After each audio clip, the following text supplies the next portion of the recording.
Welcome to The Marketing Behind Rapid Growth, the podcast where we explore the strategies, decisions, and growth engines behind some of the world's most successful technology companies.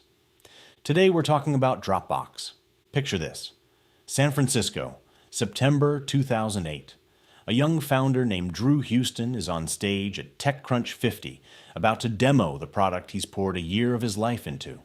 He starts the walkthrough, and then, in front of a packed room and a live stream, the venue's Wi-Fi drops. The product just stops working. Houston walks off stage. His phone is already ringing. It's his mother. She'd been watching online. She wants to know if the company's over. It wasn't over. In fact, Dropbox already had 100,000 people on a waiting list before it had even properly launched. But that moment on stage tells you something important about this story. Dropbox's hardest problem was never really the engineering. Its hardest problem was convincing a market that didn't know it had a problem to adopt a solution without burning through all its cash, trying to explain why. How Dropbox solved that puzzle is one of the great case studies in modern growth marketing, and it starts, oddly enough, with a graveyard. A crowded graveyard. Let's rewind slightly. Drew Houston kept forgetting his USB drive. Around 2007, on a bus ride to New York, he started coding a file syncing tool to solve his own problem. On paper, this was a terrible market to enter. Cloud storage was already considered commoditized and crowded.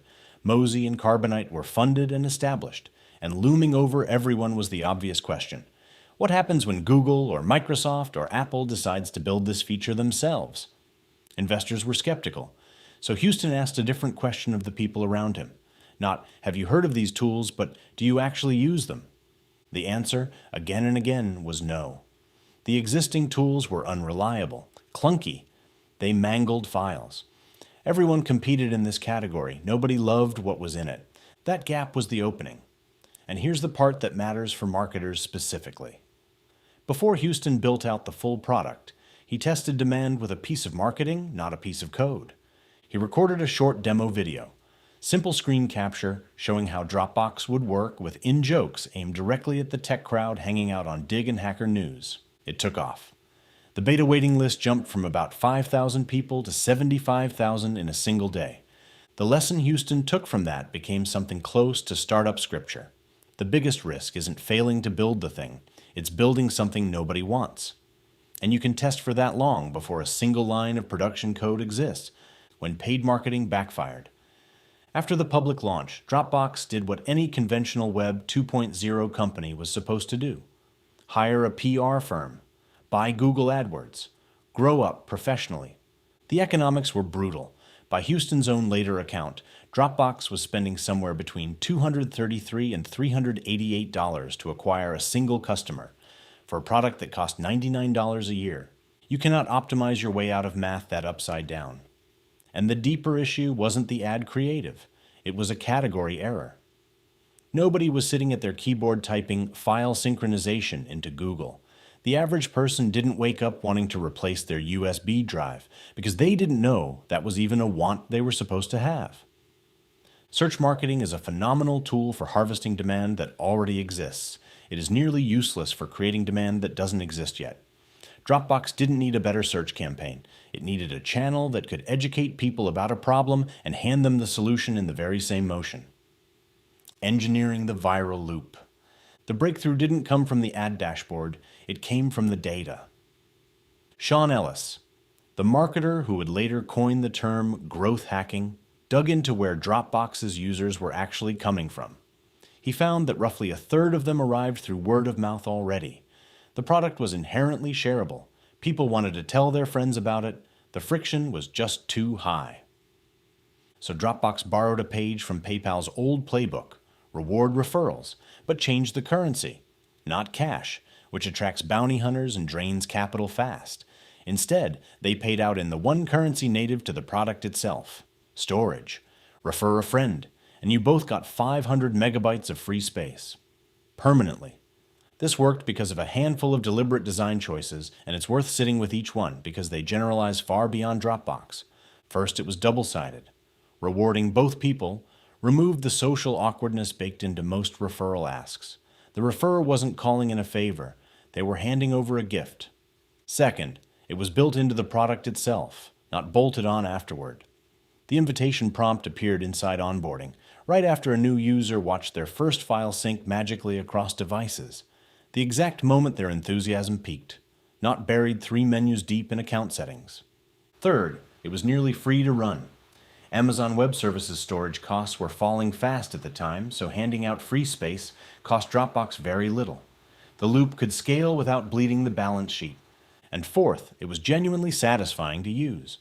A dashboard let people watch their earned storage climb in real time. Customer acquisition started to feel a little like a game. The results speak for themselves. Over roughly 15 months, Dropbox grew from about 100,000 registered users to 4 million. That's growth of nearly 3,900%. At its peak, the referral program generated something like 2.8 million invitations a month. Around 35% of daily sign-ups were coming through referrals, at a fraction of what paid channels had cost. Profitability was still a long way off. Dropbox wouldn't report itself free cash flow positive until 2016. But strategically, something important had already happened. Dropbox had turned its own users into its primary sales force. A feature, not a product. Viral growth bought Dropbox something else too, attention from giants. In late 2009, Steve Jobs invited Houston and his co-founder Arash Ferdowsi to Cupertino and floated an acquisition. He reportedly told them Dropbox was, in his words, a feature, not a product. They said no. 2 years later, Apple launched iCloud, and the threat behind that line became very real. Dropbox's answer was to expand, defensively and in hindsight, too broadly. It acquired the email app Mailbox in 2013 and a photo startup called Snapjoy, which fed into a new photo-sharing app called Carousel. Both bets failed. Larger competitors copied Mailbox's best ideas within their own products. Carousel simply couldn't win distribution against Google Photos. By 2015, growth had slowed, costs had climbed, and the press was openly asking whether Dropbox could justify its $10 billion valuation. Houston's conclusion was blunt. The company had lost the plot. Taking a cue from Andy Grove's book, Only the Paranoid Survive, he shut down both Carousel and Mailbox and pulled the company's focus back to its core. And here's where listening to customers reframed everything. Users didn't actually think of Dropbox as a place to sync files. They thought of it as a place to keep their teams in sync. Dropbox leaned into that insight hard, pivoting toward business collaboration and enterprise workflows. The magic pocket bet. Refocusing the product solved half the problem. The other half was economics. Dropbox had run on Amazon Web Services since its earliest days. That was a huge advantage early on.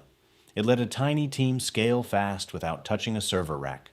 But at the scale of hundreds of millions of users, renting infrastructure was capping the company's margins permanently.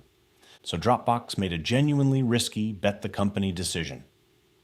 Build its own storage infrastructure from scratch. The project was called Magic Pocket. This meant heavy capital investment in physical data centers, all while still paying Amazon to keep the live service running against a tight deadline tied to its existing cloud contract.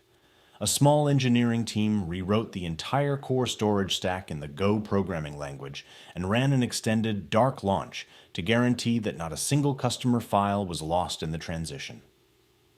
By 2016, the majority of Dropbox data lived on its own systems. The payoff was a gross margin profile in the 70 to 80% range, today north of 80%, the kind of number that belongs to a true software company. That margin transformation helped clear the runway for a successful IPO in 2018. What operators should take away. Step back, and Dropbox story holds a handful of lessons that outlast the file storage category entirely. Marketing works best when it lives inside the product, not next to it. Dropbox's defining growth engine wasn't an ad campaign. It was a loop wired directly into the product's architecture, paying out the product itself as the reward. Every user who arrived through that loop already understood the value before they'd even signed up. Search harvests demand. It rarely creates it. If your product solves a problem people don't yet know they have, intent-based advertising will quietly drain your budget while teaching you nothing. You need channels that educate and acquire in the same motion. Double-sided incentives. Change the social math of an ask. A one-sided referral program feels transactional, even a little grubby. Reward both sides, and a self-interested request turns into a genuine favor, which is exactly why people actually send it. And focus is a survival trait, not a luxury. The instinct under competitive threat is to sprawl into adjacent markets for cover. Mailbox and carousel are a reminder that chasing adjacencies can quietly dilute the very thing that made a company valuable in the first place. Dropbox recovery came from doing one thing better than anyone else, and only then extending outward from that strength. Conclusion. Today, Dropbox is a profitable public company with revenue above $2.5 billion, now trying to reinvent itself once again by building generative AI into tools like Dropbox Dash, its universal search product. The through line from that bus ride to today isn't that Dropbox invented file syncing. It didn't. The through line is that Dropbox paired strong engineering with a marketing instinct rooted in real human behavior. Its best growth never really looked like marketing at all. It looked like one person handing a useful thing to another. And that, more than any advertisement Dropbox ever bought, is what turned a product Steve Jobs once dismissed as a feature into infrastructure used by hundreds of millions of people. This was the marketing behind rapid growth. See you in the next episode.